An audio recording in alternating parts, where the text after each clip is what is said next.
Friday, rain.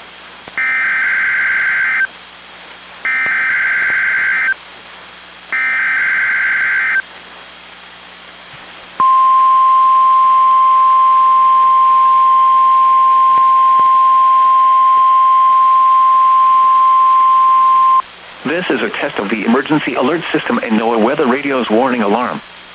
During potentially hazardous weather situations, the National Weather Service transmits a signal that automatically activates specially built receivers to warn of the impending hazard.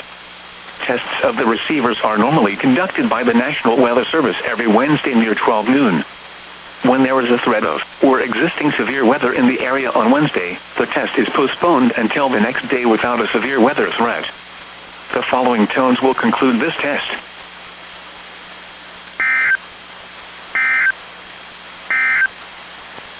The forecast for the southwest interior including Shelton, Olympia,